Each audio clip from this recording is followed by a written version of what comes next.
And now, it's time for a Star Trek story.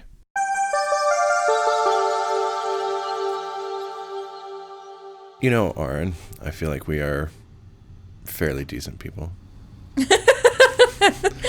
Fairly.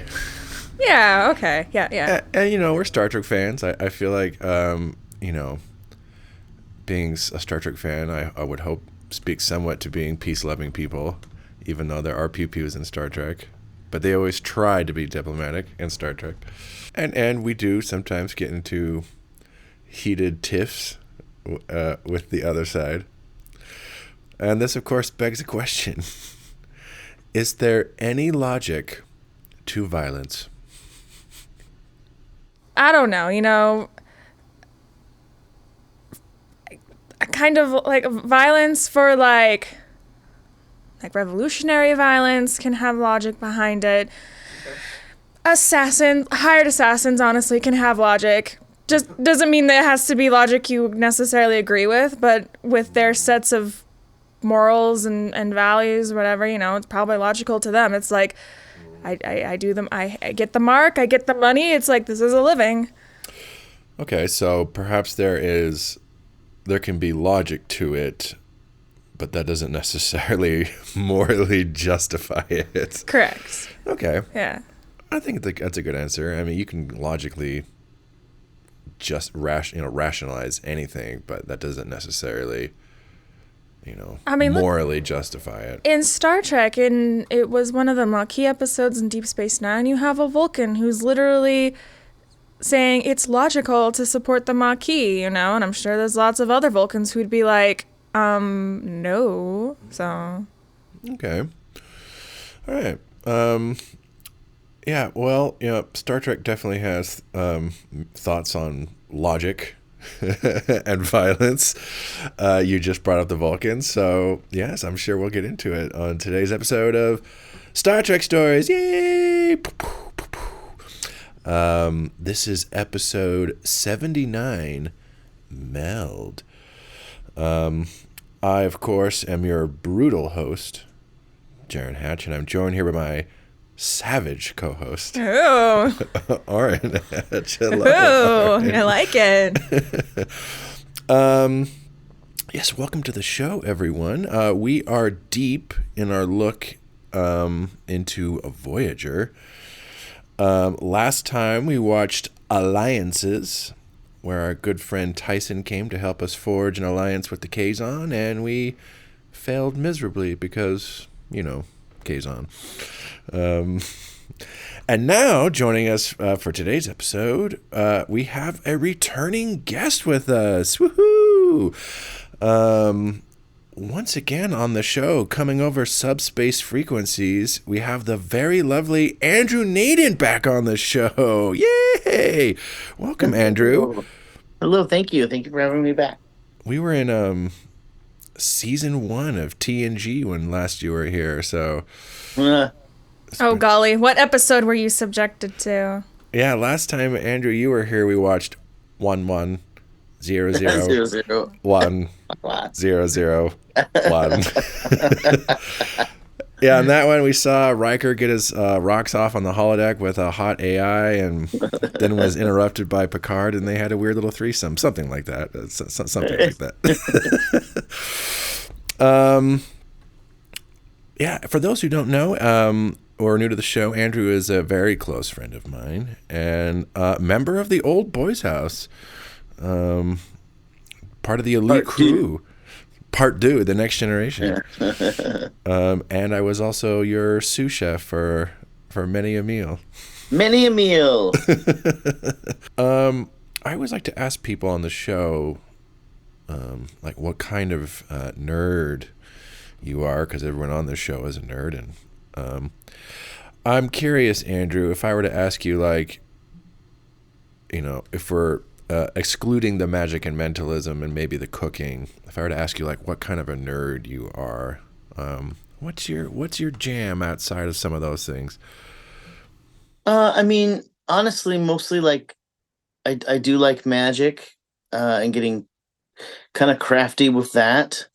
But as far as like nerdy, I mean, I'm a real staunch like Nintendo fan. I love, uh, all the good Nintendo games, and but I like board games a lot. That might be one of my nerdiest qualities is my Oh board yeah, games. so many board games that between you and Tyson, there was a pretty substantial collection. We I feel were like you guys were getting like a new board game a week at like our peak. We had such a collection between you guys. we really did. I still do. I love them. Um, yeah, Yeah, but and we still have our little rounds of Dominion that we'll play online. We're both big Dominion fans here. yeah, I Highly keep hoping you'll recommend. branch out to some of the other ones we've been playing. Oh yeah. We played Dune. Yeah, Dune. Finally, we Dune's great. finally played Dune. I got And did you? I did enjoy it. I need to play. I haven't played it since then, so I need to play it again with you guys. But that was pretty fun. We got it on Steam. If I recall, like with sci-fi, you like sci-fi, but you don't have the same like you're not hardcore on sci-fi like say like me or Tyson or Not like you guys, but it's a genre that I really love. I think you probably like you really if remember kind of the stuff you enjoy, you're kind of in that something like the sci-fi or whatever that appeals to you is almost like that kind of Twilight Zone that still has that kind of horror or macabre or something about it. Yeah, yeah, yeah. I mean, I love like in addition to that, like Alien, and Mm-hmm. I love I don't know movies like Moon. I really Oh loved. yeah, great movie. Sunshine was really good as well. Mm-hmm. Mm-hmm. But Well, those they do have those they have dire things that happen in them there. Um, so I don't know. mm. When it comes to Star Trek, last time we talked a little bit about how you grew up with TNG with your dad as a kid, and you've kind of categorized yourself as a pretty casual fan. I'm just kind of curious, and I know you've watched some of the other shows a little bit, but very much in passing. Like, I don't know, what are your kind of thoughts or impressions on some of the larger franchise as far as Star Trek goes beyond TNG? I love I love some of the movies, Mm-hmm. as terrible as they can be. Yeah, yeah, yeah. But I do love them. There's something nostalgic in them. Gosh, what else though?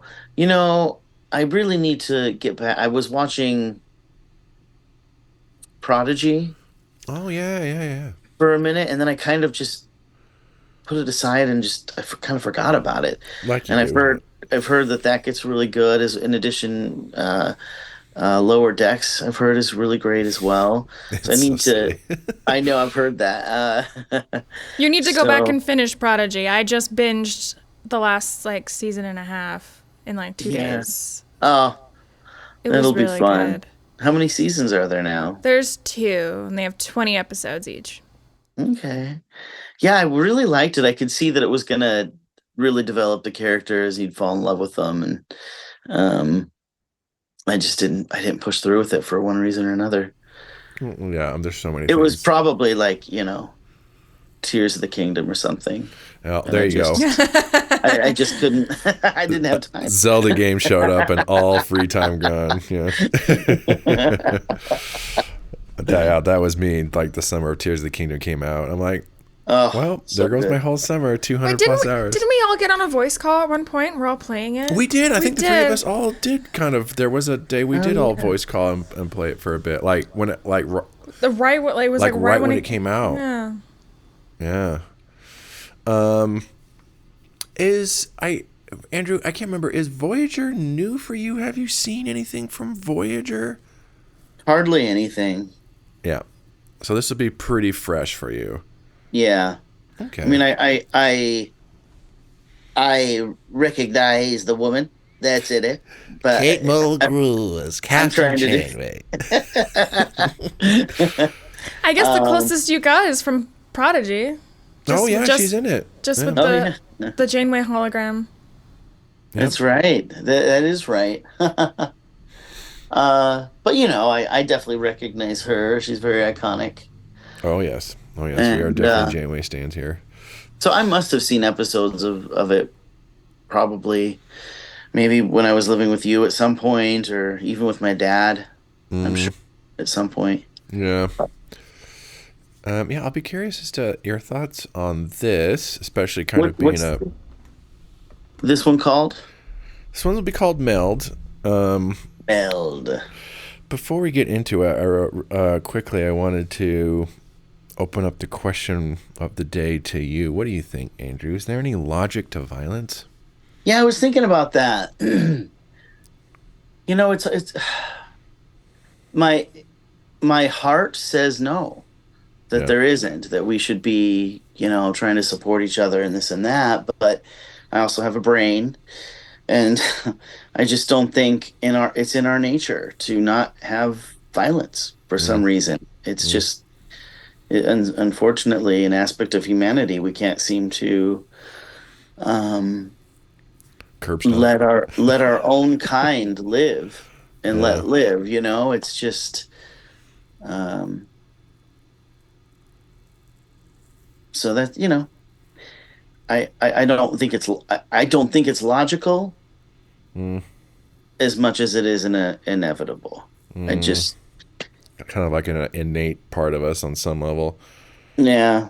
Yeah. I mean, it just you know it just worries me, and I love the ideal of Star Trek, and I love that they're out there trying to seek out and find and get along with other things, but I just don't see that happening in our humanity. I have a very poisoned view now of what humanity is. Mm, Unfortunately, because I used to try to be pretty positive about it, but and not to say that not everyone out there or that everyone out there is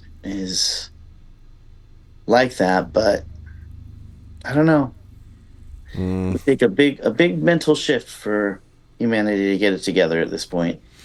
Yeah, clearly on some level, like we need to have some violent impulses, especially like earlier on when we're kind of like out there in the wilds and we got to survive. It's like we wouldn't be able to live without violent impulses. Well, that's true. I mean, especially Evolutionary, sorry, go ahead.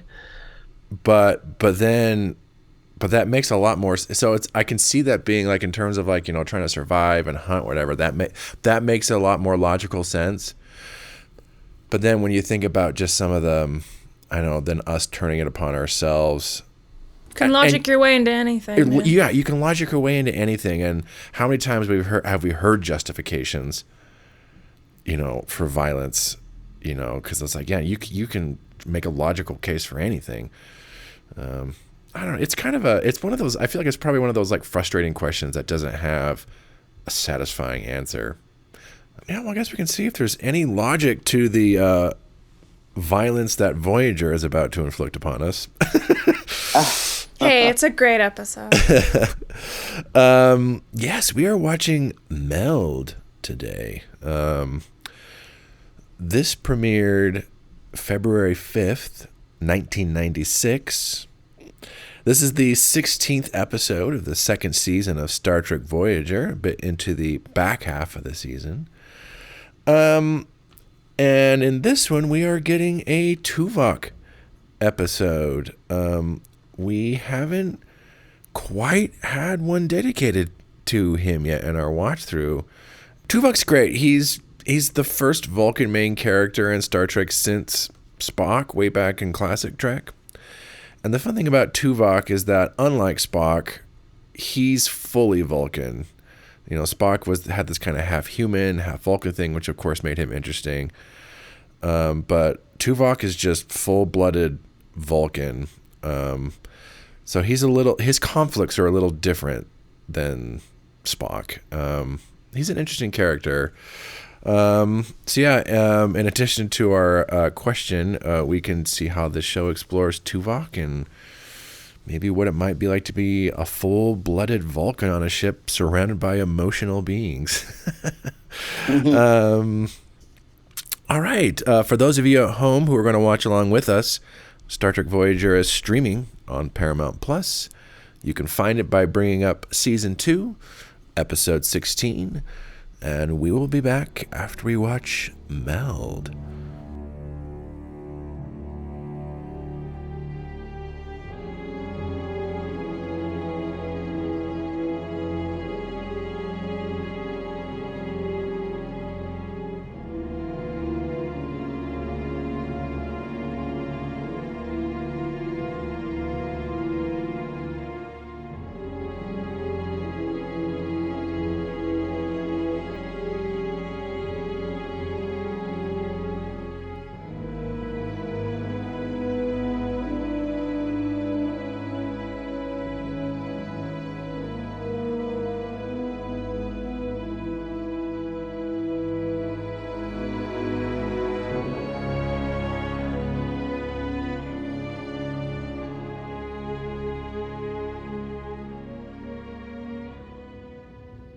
It must be difficult for you.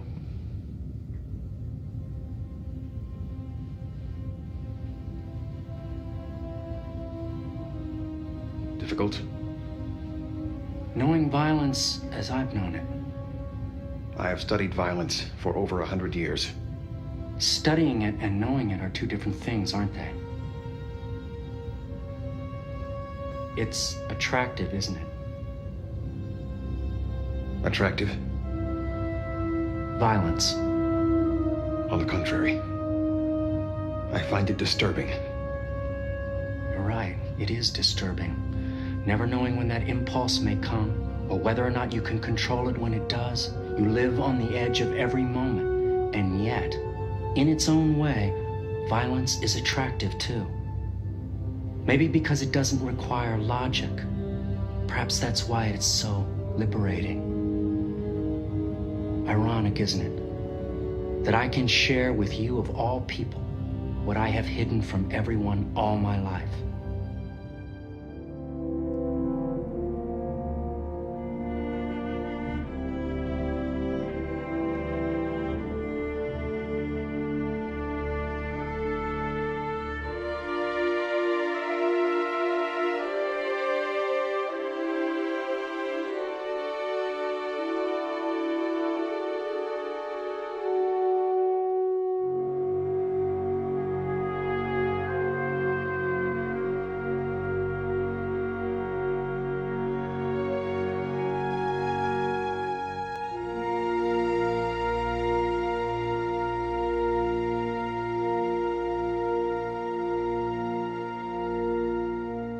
All right, we just got done watching Meld.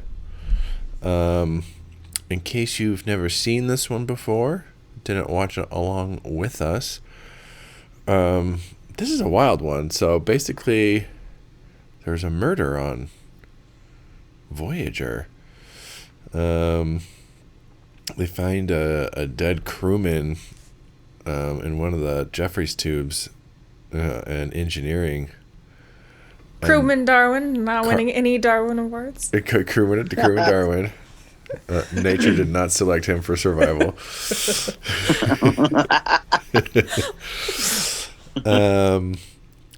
And the initial suspect is crewman Lon Suter. He's one of the Maquis crew members who's part of Voyager's crew. They have a brief little scene where they talk about, like Chakotay talks about how Suter's always made him a little uneasy, as that he seemed to enjoy killing Cardassians and the Maquis a little too much. It doesn't take long for them to figure out that it's him. Like, they get the DNA, like, he initially denies it, but they get the DNA evidence. It's like, no, it's you. And he's like, yep, it was me. I'm not going to deny it. So this isn't really like a murder, like, in like mystery. Like, they get there pretty quick as to who did it. It's just more about kind of trying to understand like the motives behind it. And Tuvok's like, why did you do this? And Suter's like, I don't like the way he's like, I don't know. I don't like the way he looked at me. And Tuvok just can't accept that as an answer. He's like, there's always a motivation. And no matter how hard he keeps trying, he just doesn't feel ever satisfied with any of the answers. He's like, there has to be a logical motivation behind this. So he just on his own decides to initiate a mind meld with him to understand his motivations.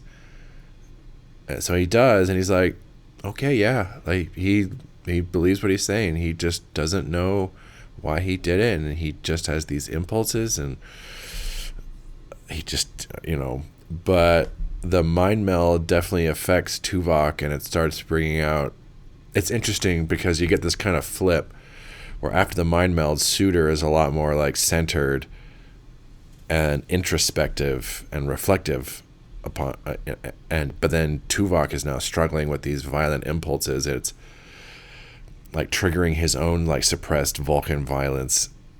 We get a a little scene where he has a holodeck program where he kills fake Neelix to get his violent rocks off or whatever. But yeah, eventually he's like, I have to be relieved from duty. I'm getting out of control. And they start doing some like procedures to try to like get him back into sorts. There's a really good scene where they're like, okay, in order to kind of basically reset his Vulcan neurosuppressant system, his emotion suppressant system, we have to like remove it for a bit and kind of reset it. And so then we just see him for like 3 minutes as just like fully no emotional suppression. He's just like fully like emotional, violent Tuvok, and it's a really primal Tuvok. Yeah, it's really interesting. I'd imagine he doesn't act like that. No.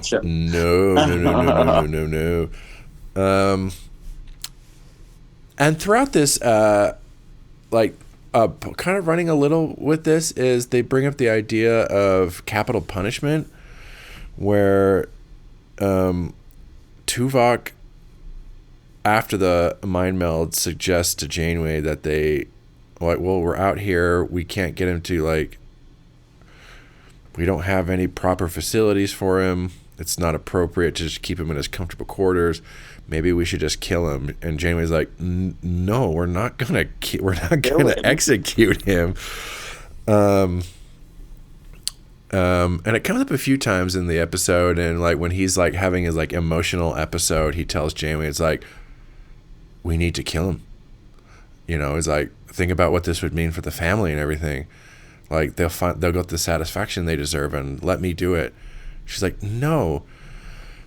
He's able to break out of sickbay, and he basically goes to execute Suitor with like a violent mind meld. In the end, though, he can't kind of go through with it. His kind of emotional suppression systems kind of kick back in, and so he's able to kind of reset himself. They never figure out. There's no like real motivation for Suitor's actions. And he's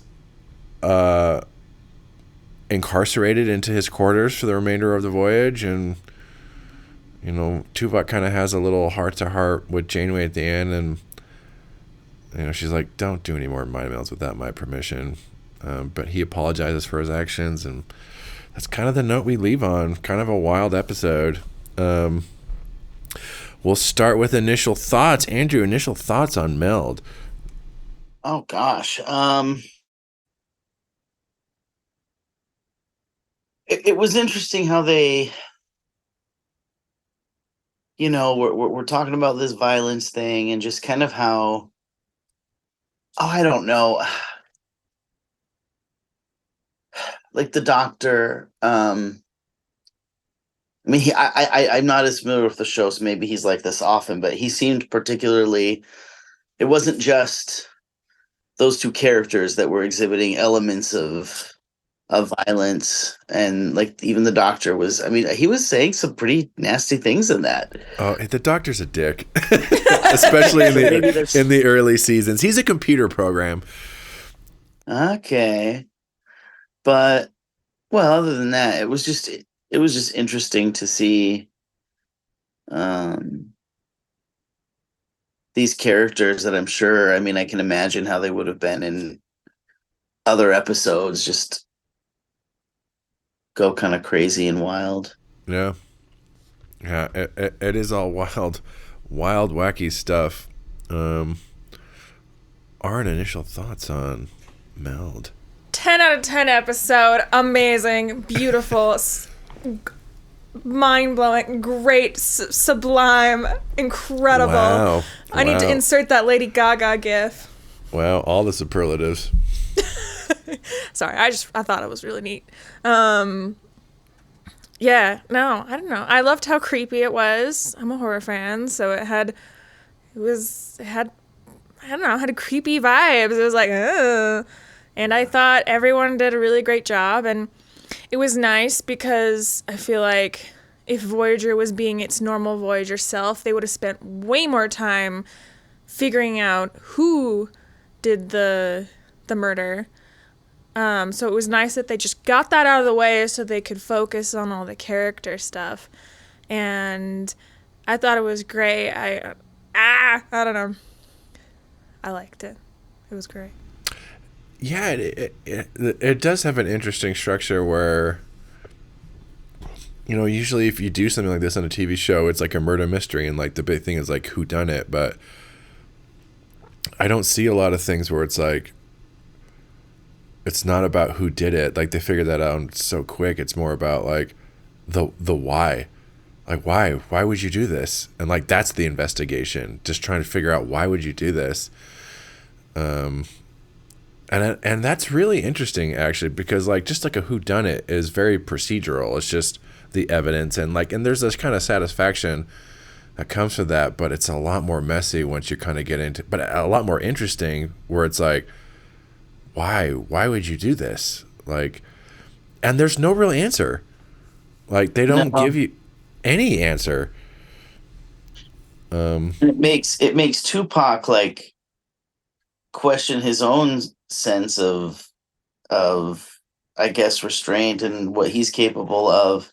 It was interesting, even though it wasn't a mystery, like a murder mystery, it still in a way was a mystery. Like, yeah, because the way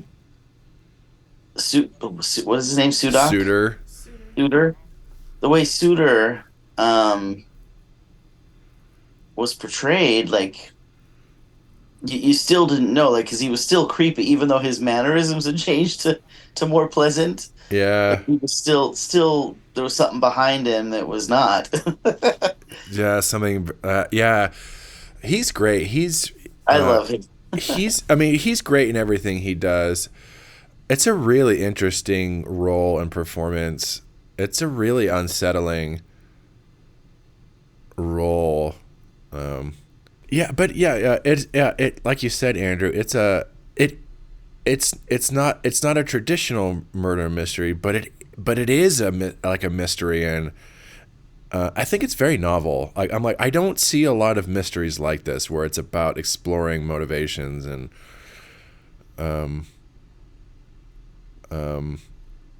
but it is still like this kind of it's just a different kind of murder mystery. And I'm like, it's hard to think of anything else that does anything like this, like Star Trek or otherwise. It's very unique in what it's trying to do. Yeah, I really like this one. I think it's really interesting. I like that they don't give any easy answers. And I think both Tim Russ as Tuvok and Brad Dourif as Suter both give really good performances in this. And they play off each other really well. They have really good chemistry together. They do have, their scenes together are really good and interesting. Yeah. This almost had like a thriller kind of feel. Yeah. Psychological thriller in a way. Yeah. Yeah, it's very unsettling, and it's freaky. I mean, it's not like a jump scare kind of a thing, but it's just disturbing. And it's very disturbing. And I think the episode does a really good job of like getting that across. And but not just in the not just in the vibes. Like the vibes are on point, but I'm like, but I feel like the substance is there, because part of what makes this so unsettling is just you thinking about it, and then like Tuvok's struggle to try to understand this, and he can't, and he kind of like implodes. And for the character that we've come to rely on for being like solid and sure of himself, and like if no matter what craziness is going on, we can always kind of rely on Tuvok, and he's there. But now he's like unraveling, and I love when characters just unravel. It's so fun. Yeah. Well, especially since he's a Vulcan, and it's kind of one of those things where it's like, it's really smart that it's a Tuvok episode, because it's like, look, if this can happen to a Vulcan, if a Vulcan can just like be faced with this thing that he can't resolve and he spirals, then any of us can. And so I think part of like the unsettling fear is this kind of meta quality of you as an audience member kind of having to be like, that could be me. Because we all have our violent impulses. Like there's no one who doesn't. And it's always there. And so like to kind of come face to face with it and see this otherwise incredibly composed character completely break because of it, it's like, oh no. What do you guys feel about, and we've talked about it a little bit, they don't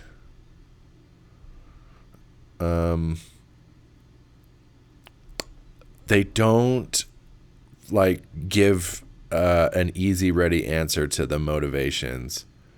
I like it. It's realistic. Yeah. And one of the reasons that we liked Prime Factors so much is that there wasn't some clear cut like this was the right thing to do, or and it was similar to this where it's just like it was uncertain. It was just like there's no clear cut yes or no or good or It's intriguing storytelling. Yeah. I don't know. What do you guys feel about this as an exploration of like violence more generally? I liked it. I feel like they explored a lot of aspects of it. And they acknowledge there's just like everyone has violent instincts because of just like the fact that we're evolved animals or whatever. It's like part of the survival instinct, and like the doctor said, being predators, I guess. So it was nice to acknowledge that it's like it's not necessarily a bad thing to just have that. Yeah. So. Well, I think it speaks to humanity and our ability to manage mental health. If we had a way to deal with it, like they have their holograph, although they did say that it didn't really work. Yeah, his treatments or whatever, yeah. Right, and I think about like what do we have today, like to cope with people who are violent, and I think maybe video games. Use them to kind of live out their fantasies in a way or whatever. There is an interesting like mental health aspect to all this. Like, even though that it's violence and it's scary, it's still important to open up about and talk about. There's this interesting thing about like sharing it that like helps him start to make sense about it. And that's really interesting, I think. Even something like violence, I think the feeling, and we all kind of want to bury those feelings, but this episode seems to make a point about opening up and sharing those feelings, and there is danger. It's a really interesting kind of idea that even something like violence, you need to be open and communicative about and share with. Violence doesn't seem intuitively like something you should share with people, but this episode is kind of saying that like, no, but it is, and that's one of the ways to help kind of deal with it. If you're stuck in your head, you only have yourself as a soundboard or whatever, and you just get lost in this endless echo chamber and nothing's going to come of it. And once you open up to even one person, you have another perspective, and you have more ways to think about it and process it, Yeah. If we could only be a little more open to discussing things like this, Yeah. but it's such a stigma, murder, and well, I mean, Legalize murder. Fuck that stigma against murder. It's a very natural thing that we all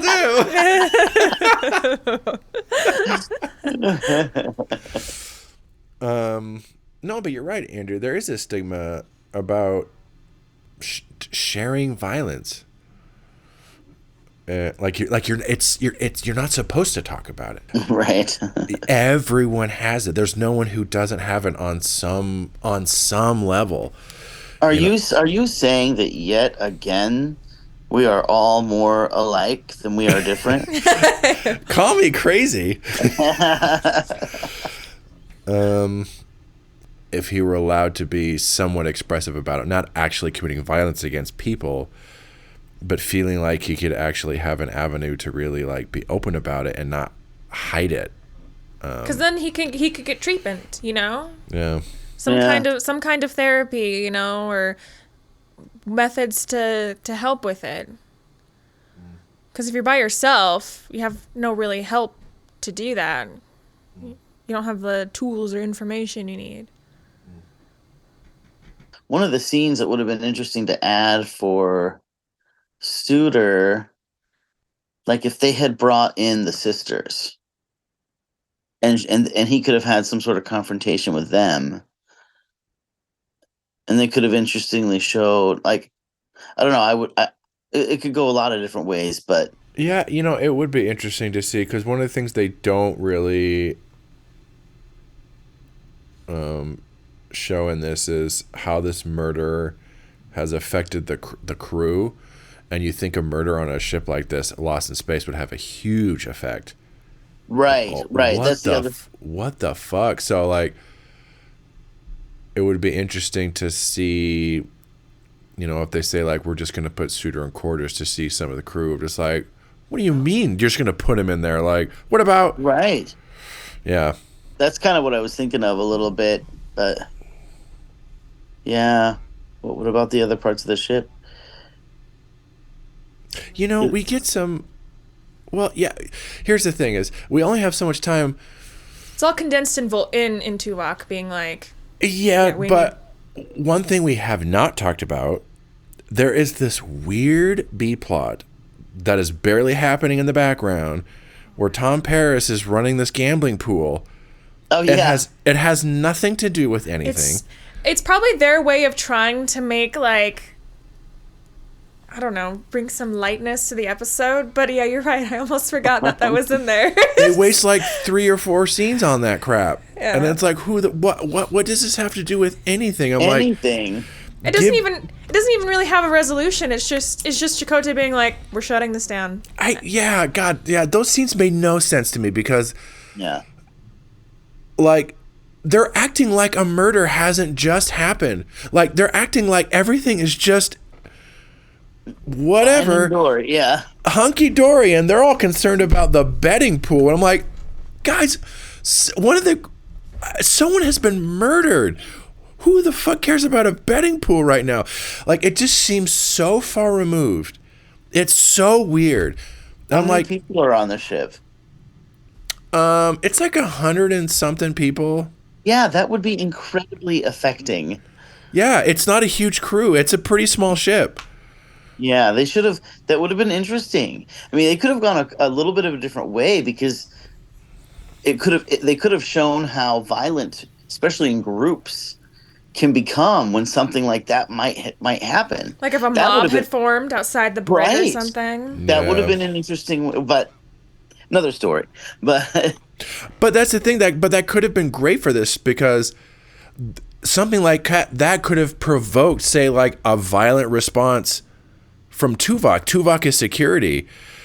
Like, and if like, there's interesting stuff to play with there. I feel like Like, I feel like there's so much more they could go into, whether it be like a little more with Suitor or how the crew is reacting to this, and to be spending time with this weird betting pool down on the pool table. It's just like, what? Who the Irrelevant. It's irrelevant. I mean, like, we didn't even bring it up, but I'm like, because I forgot that it was even in this. But I'm like, well, you know, And they even opened it with it. Yeah, they opened the episode with it. I know exactly what happened. They wrote the episode and they were like, oh shit, we have nothing happy in this episode except for like the funny scene where fake Neelix gets killed, and then that takes a dark turn. So they're like, oh shit, we gotta go add something. But you're right. It was literally so far removed. I had forgotten about it, and I thought it was from some other episode that we had watched a while ago. No, we just watched it. Such a weird choice. I mean, I know why it's there. It actually starts setting up a little weird plot line with Tom Paris, but God, it feels so. Oh, okay, you're right. But yeah, it's weird. It's like, why couldn't they have introduced this in another episode or find a better way to incorporate it? I'm just like, it just takes away valuable real estate. It's like, give me a little more Suitor and give me how this is affecting the crew. Like, or what if the betting pool is, I mean, this would make it a little bleak, but what if the betting pool is, like, let's say it starts with the radiogenic particle thing. It's just whatever. But then it becomes this thing where, like, people are kind of like, there's a lot of gossip and blah, blah, blah. What if it's something about, like, what do you think's going to happen with Suitor? And that becomes the next betting pool. And then that's what gets shut down. It's like, shut this. No. Then that would tie a little bit more into, like, the capital punishment thing, where, like, the crew's on edge about what's even going to happen with him. Like, then it ties in a little bit more. But instead, it's just, nah. We're not gonna. By the time it becomes relevant, everyone's forgotten it. Yeah. I mean, I forgot about it at the end of the episode, so. We talked about it a little bit. What do you guys feel about this as a kind of? They talk about capital punishment in this. I'm curious as to what you guys feel like. I'm glad. Yeah, go ahead. I'm glad they gave Jane. They didn't give her shit in this episode, but she did stand up and say, "No, we're not doing that. We're not doing it." That was her only point in this whole episode. I thought that we're not killing him. Yeah, because they just didn't focus on her at all. I'm really glad that they took that stance, and I'm glad that they showed the opposing viewpoints and still came to the conclusion, it's like, no, we're not going to kill him, because I'm staunchly anti-death penalty, and so it's nice to see that. It's like, yeah, it's not ideal maybe, because they're alive still, and he gets to live in his quarters, but it's like, you can't just go around killing everyone, you know? Yeah. Even when it seems like it's logical and justified, it's like, no, you don't kill people. We don't do capital punishment. I know it's a really interesting way to kind of call it out. It's kind of, I don't know, it kind of is, because he says it's like, this is not going to silence the demons, Tuvok. You know, it's like, this not going to fix or solve anything. It's not going to bring back the person who was killed. No. It's just like, what you have to do is just try and ensure that it can never happen again. And that doesn't mean that you have to kill them. What do you guys think about... So just talking about Suitor real quick. Is this a case where... I'm curious to what you guys think. Is this a case where this is a really interesting character on paper? Because I find Suitor fascinating, but I'm curious, do you guys think this is like a case where Suitor is really interesting on paper, or is this a case where the actor Brad Dourif is really elevating the character? I don't know. What do you guys think? He's elevating a great character concept. I think the character concept itself is great, but Brad Dourif just makes it the most amazing it could have been on screen. Yeah, I agree. He's just a wonderful actor. He knows how to figure his characters out and play them in his own quirky little way to He was perfect for this. He really was. Like he just felt like Suitor the whole time. Like I agree, and in everything too that he's done, he's like you say, he's just got an offbeat persona that he absolutely uses to his advantage in his acting. Like yeah, Corky might have been strong, but he is his persona's quirky, but that doesn't mean it's not based in a real thing. Yeah. That's what's so interesting about him. It's really that's because that's really hard to do, is to make it so kind of quirky and grounded all at the same time, and just make it seem so natural. And like he just does that with any role he takes on. It's really interesting. I think we'll start to wrap it up. Andrew, any final thoughts on Meld? It was just really interesting to. I can honestly say I don't think I've sat through an entire episode of that of Voyager. So Voyager. So that was nice to. Yeah, I guess I'll ask real quick, just following up on that. Then, like, I guess if this is your kind of first episode of Voyager, like, what kind of impression does this leave for this show? I think it was good. It was the characters are very different than any of the ones that I'm used to. So it was just interesting to see what different shows and what different actors bring to this story, the Star Trek story. But it did make me want to learn more about Janeway, because, like I said, she's barely in it in this one. I think it was an interesting take on our psyches a little bit, and what we can and cannot accept in our society, and ways to deal with things that are boiling underneath the surface. I think it's very topical in a way. Oh yeah. This episode has not aged a day. Not aged a day. Aren, final thoughts on Meld? Insert that Lady Gaga gif. What do you think? Has this been the best one we've watched so far? I think so. You think so? I think even with the weird B plot, I personally think it's better than Prime Factors, just because Prime Factors is very Star Trek-y, and the plot's very Star Trek focused, and this one's so great because it's obviously they're using Star Trek races to explore these, but it's very very personal to just humanity in general, so very relatable in ways. Yeah, I think that's a good distinction. I feel like in a lot of ways Prime Factors is a better Star Trek episode in quotes, but I feel like this is a little more interesting. Yeah. They're both interesting, and I think these have been the two best so far that we've watched. Yeah. But and honestly, I think part of what propels this one, the performances again. Yeah, shout out to Tim Russ as Tuvok, and shout out to Brad Dourif as Suitor. I think they both did a really good job, and they both really, I think, brought the script to life.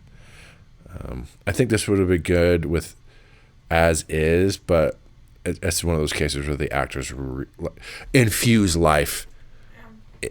Like you really just go that extra mile to really make it something cool and interesting. Yeah, Suitor's presence and Tuvok's physicality, it's great. Yeah, I agree.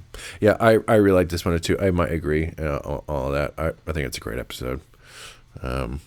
Aside from the B plot, I don't have a lot of criticisms, and it's more of just nitpicks of like I wish we got to see more. That's hard to make that a criticism. It's just that there's so much stuff to flesh out, so I want to see more, but I think they did a great job with what they did. All right, I think we'll wrap it up. Andrew, thank you so much for coming back to our little Star Trek show. Thank you. I was glad to come. I appreciate your presence anytime in my life, so thank you. Yay! I appreciate your presence anytime. I think it's safe to say that you will be back in the near future. Is that a threat? Are you threatening Star Trek on me once again, Jaron? All right, everyone at home, thank you so much for listening. We hope you enjoyed our coverage of the episode, if not the episode itself. Next time, we are going to be watching Life Science. We are 12 episodes into our look at Voyager, and believe it or not, we still haven't done a dedicated episode looking at everyone's favorite emergency medical hologram, the Doctor. Shocking. Spoiler alert for the Voyager newbies. The Doctor is right up there in terms of most people's favorite characters on the show. He is a really interesting, fascinating character. Just this computer program who wasn't supposed to be operating 24/7. He's 98% snark and 2% doctor. Yeah, he is a really interesting character. He's kind of like a inverse Data, where Data specifically was made to be human and to want to be more human. The Doctor is a computer program designed to be a short-term supplement, but then they need him to be running 24/7. But since they start doing that, he slowly starts to become a person. So but not because he wanted to be necessarily. So he's a really interesting character. I know, shocking. We've hardly done any stuff with the Doctor so far, and he's such a beloved character on the show. So yeah, next time we're gonna be watching Life Signs. The Doctor, our friend the Doctor, and not only will our friend the Doctor be on the show, but so will our good friend Tyson Baker once again be back on the show. Yay! Always love having Tyson back on. A good little run of Tyson episodes. All right, everyone. Thank you so much for listening. Andrew, once again, thank you so much for coming on the show. Thank you for having me. Hearts, yes, hearts all around. Aren, as always, thank you for being my little Voyager buddy. Of course. And thank you, everyone at home. We will see you all next time. Hopefully not being murdered in a Jeffries tube by a guy who just didn't like how you looked at him. Hopefully that's not happening. All right, everyone. Have a lovely day. Bye. Bye. Bye now.